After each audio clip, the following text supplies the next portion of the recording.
Queridos irmãos, a paz de nosso Senhor e Salvador Jesus Cristo, amém? Renato Evangelista aqui com os senhores para mais uma lição bíblica da nossa querida EBD, Escola Dominical, quarto trimestre de 2020, das Assembleias de Deus Alcançando Nações. Se os irmãos não forem inscritos no nosso canal, se inscreve, deixa like e ativa esse sininho para os irmãos estarem recebendo em primeira mão assim que a gente postar aqui um tutorial. Se os irmãos não estão recebendo a notificação assim que a gente posta o tutorial, se desinscreve do canal e inscreve novamente, que o YouTube vai entender que os irmãos têm interesse no nosso conteúdo, amém? Bom, hoje nós iremos iniciar mais uma lição, a primeira lição já foi postada no nosso canal, essa aqui é a segunda lição.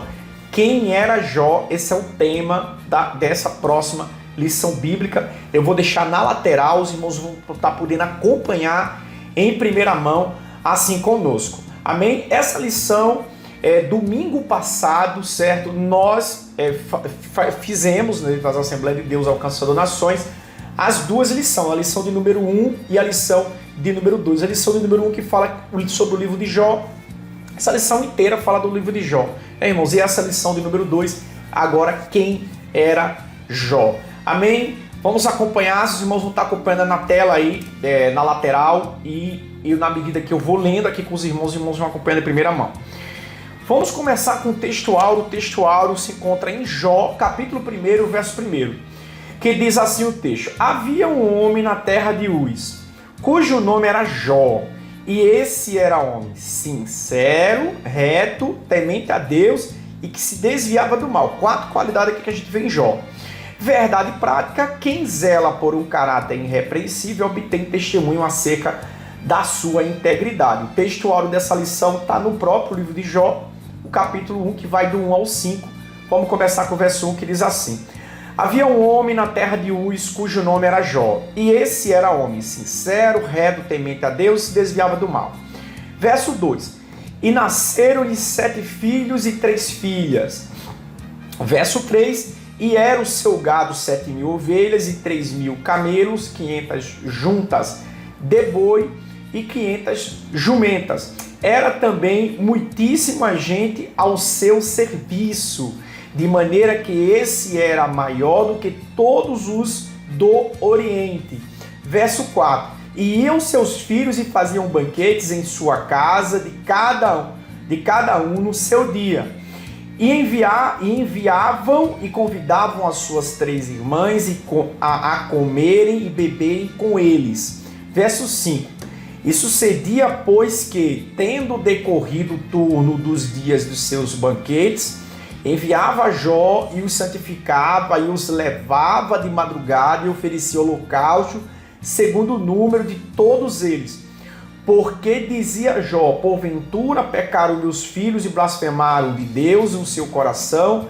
Assim fazia Jó continuamente. O objetivo geral da lição tem mostrar que Jó foi um homem rico, mas que, diferentemente dos demais, tinha caráter íntegro. Amém, irmãos? Tranquilos? Ponto central da lição: o temor do Senhor é a base de uma vida reta e íntegra. A introdução diz: o autor sagrado não elabora uma biografia de Jó, mas traça um perfil que diz muito sobre esse gigante da fé. Jó foi um homem diferente, mas em natureza, pois ele era igual aos demais seres humanos na terra, lógico, de sua época.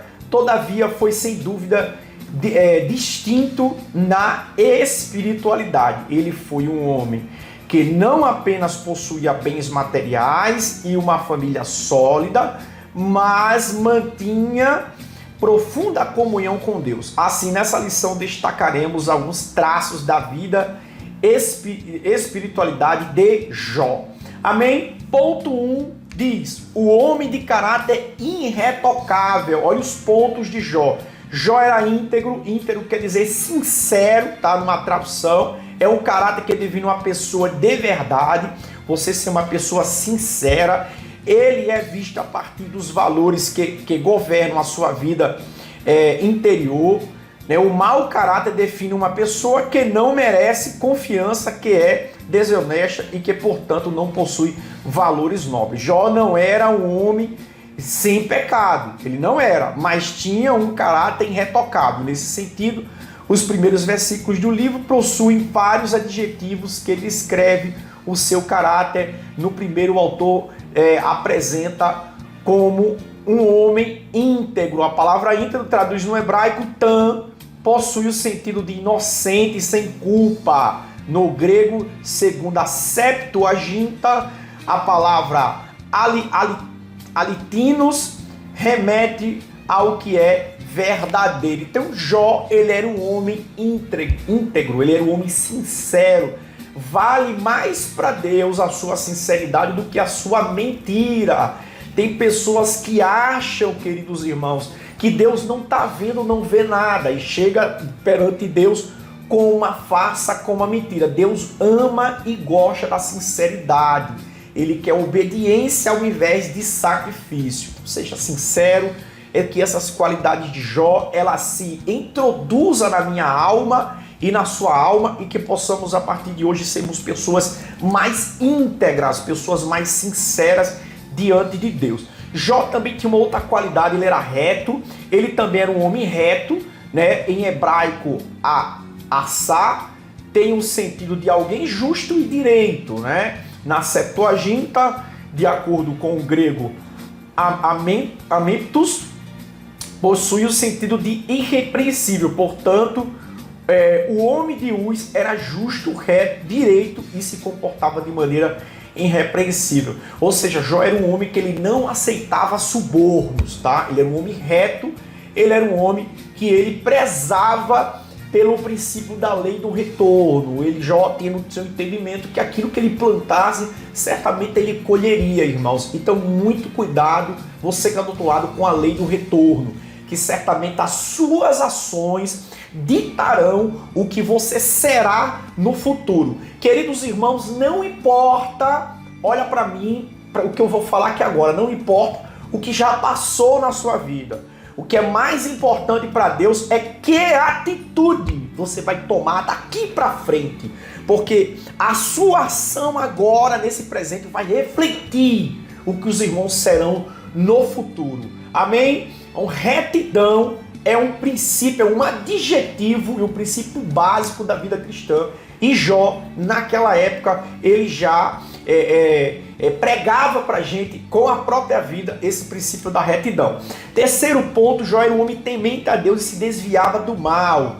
Irmãos, Jó é descrito como alguém que teme a Deus e se desviava do mal. Essas palavras, de acordo com o termo hebraico, sur ou iari, traduz a ideia de alguém que apresentava reverência a Deus e evitava o mal.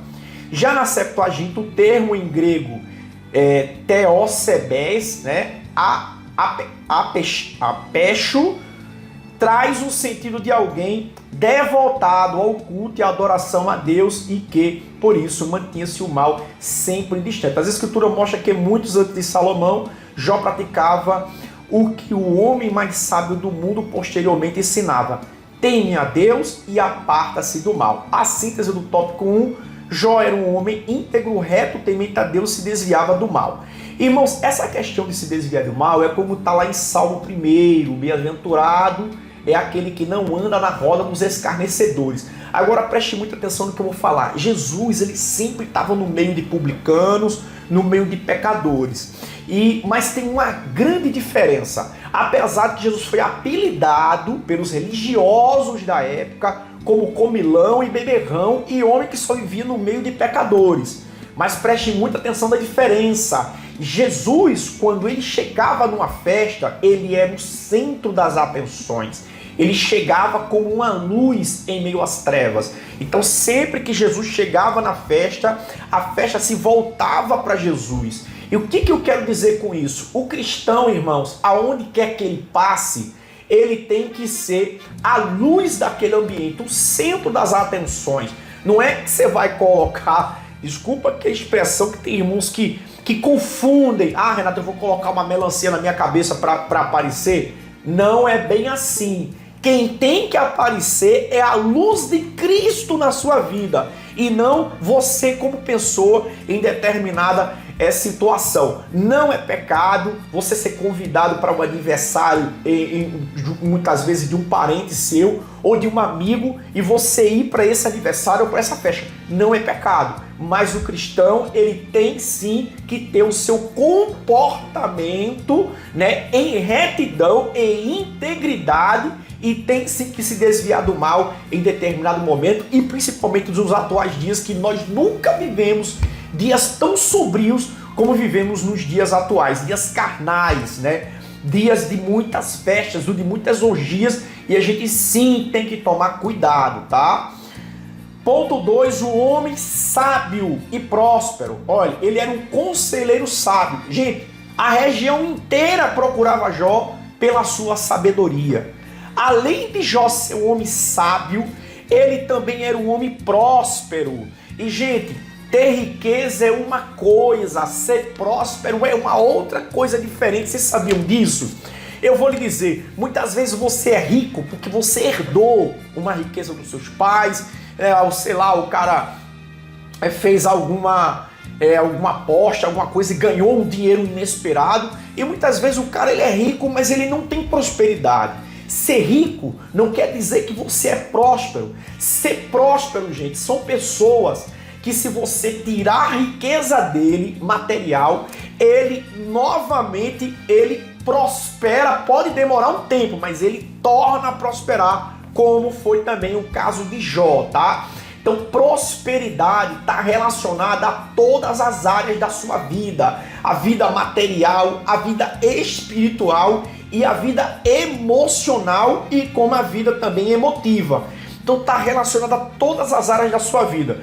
Como José era um homem próspero. José foi próspero escravo na casa de Potifar, ele foi próspero. José foi próspero na prisão, irmãos, dentro de uma cadeia egípcia. José, ele foi próspero. Então não importasse qual lugar José estava, onde ele chegava, a prosperidade ia com ele. E olhe que eu não estou falando de riqueza, porque José em nenhum momento aqui foi rico, não antes dele virar governador. Ele foi escravo na casa de Potifar, então ele era escravo. Tudo que gerava ali era por riqueza de Potifar, e ele também foi prisioneiro numa prisão ali, e a prisão prosperou, é o que diz a palavra de Deus. Então, meus queridos irmãos, que a prosperidade divina venha sobre a minha e venha sobre a sua vida, em nome do Senhor Jesus. Jó era próspero, Jó teve 10 filhos, porque era compatível para aquela região dele. Jó tinha muitos bens, muitas prosperidades, mas Jó era próspero também de caráter, e Jó era um homem em todas as áreas, seja a área familiar, ele era próspero, na área secular era próspero, e na área espiritual é próspero. Prosperidade tem a ver com todas as áreas da sua vida. E ponto 3, uma prosperidade baseada no ser. Jó, portanto, possuía um grande patrimônio, uma bela família, e sua prosperidade se refletia em relação harmoniosa entre a sua família, seus negócios, sobretudo. Deus não era uma prosperidade estabelecida somente no ter, mas simplesmente no ser. Síntese do tópico 2, Jó era um homem conhecido por sua sabedoria e sua prosperidade. Se os irmãos forem ler o debate de Jó com Eleazar, Bildade e Zoar, os amigos de Jó, em alguns trechos, eles falam dessa sabedoria que Jó possuía. Eles falam de como Jó, para eles, era uma espécie de conselheiro, né? Enfim, no contexto, os irmãos vão perceber nesses debates acerca dos 3. Amém? Amém, irmãos? Outra prosperidade de Jó, essa que é a prosperidade familiar, era que os filhos dele sempre se reuniam para fazer festas nas suas casas, e todos os irmãos estavam presentes. Isso fala de confraternização familiar. Então, os filhos de Jó, eles eram unidos. Isso a Bíblia traduz pra gente nas páginas do livro de Jó. Eles eram unidos. Assim que terminava o banquete na casa de um, logo eles iam para a casa dos outros irmãos, e as filhas de Jó eram convidadas a comerem e a beberem com eles também. Então todos os irmãos estavam reunidos. Isso fala de confraternização entre famílias, e Jó tinha uma família próspera até nessa situação. O tópico do número 3 fala: o homem de profunda piedade pessoal. Jó era um homem dedicado à sua família. Quando os filhos deles faziam festas, irmãos, Jó, assim que terminava o banquete, ele pegava cada um deles e fazia um sacrifício que Jó intentava, dizendo: vai que eles no coração deles, no momento da confraternização, eles blasfemaram contra o Senhor. Então Jó sacrificava para cada um deles, e a palavra do Senhor diz que Jó acordava até de madrugada para fazer o culto e sacrifício ao Senhor. Olha, um homem de moral e piedade.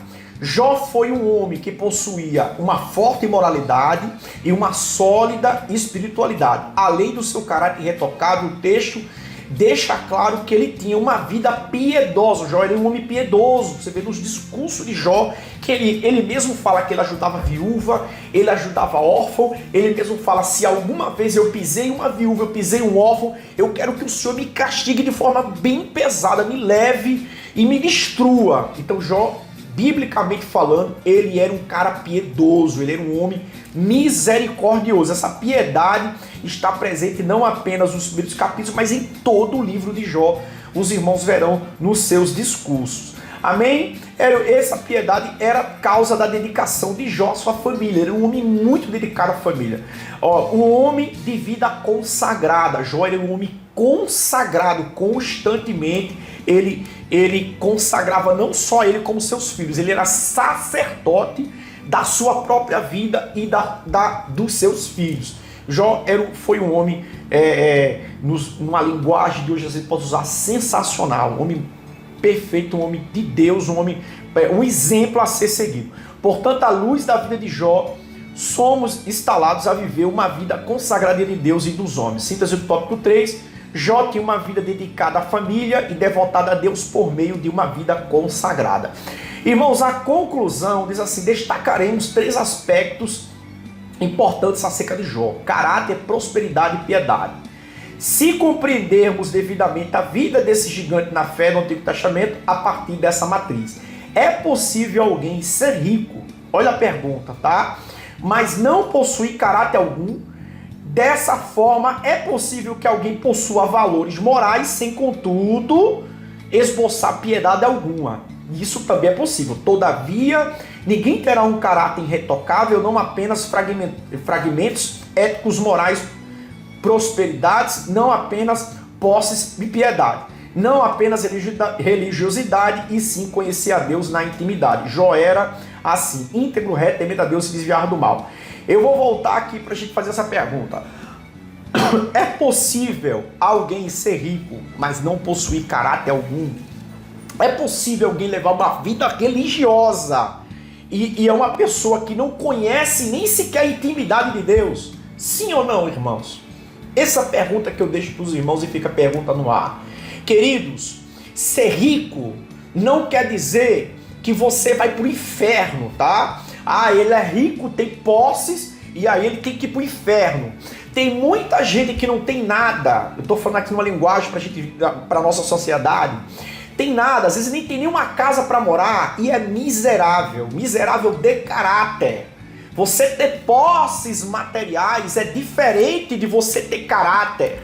O caráter de um homem, o caráter de uma mulher, ela não é descrita pelas posses materiais que ele tem, mas sim pelas ações, porque a gente conhece a árvore pelos frutos.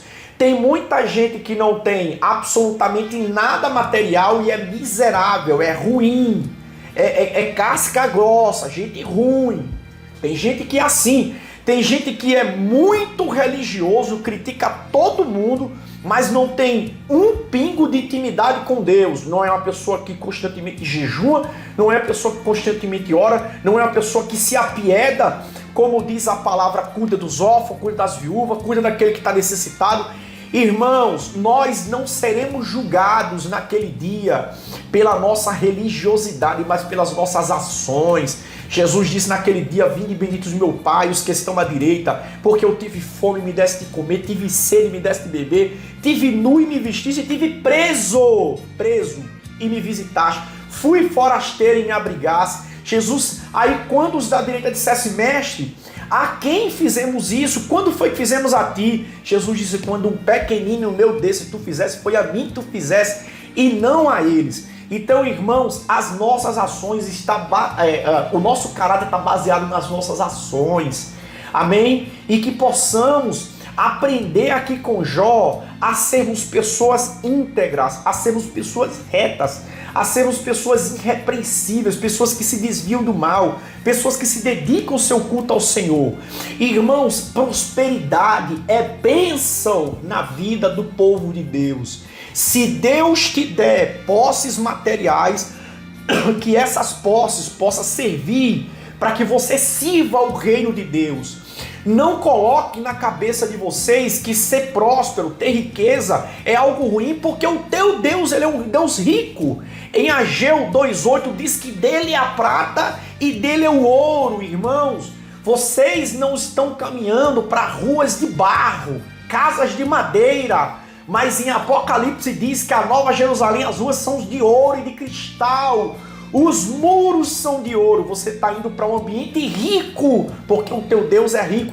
Então é bênção você ter posses materiais, mas desde que essas posses materiais sirvam para que você possa servir melhor ao Senhor. E que o teu coração possa estar no tesouro do céu e não no tesouro da terra. Mas o povo de Deus, é promessa que Deus disse que nós somos co-herdeiros e herdeiros de Cristo. Então, se essa terra pertence ao nosso Deus, a prosperidade e a riqueza também nos pertence, porque nós somos filhos do Senhor. E que o Senhor do outro lado te encha de bênção, de sabedoria, e que a prosperidade, a retidão e a integridade invada o teu coração e o meu coração nessa lição bíblica da Escola Dominical maravilhosa. Que Jesus te abençoe. Mais uma vez, se você não é inscrito no nosso canal, se inscreve, deixa like, ativa esse sininho. É muito importante para a gente sempre estar postando tutoriais aqui com os irmãos. Que Jesus te abençoe e te guarde. Eu te abençoo no nome de Jesus, você e sua casa, e que toda a sabedoria e paciência de Jó esteja sobre nós. Amém.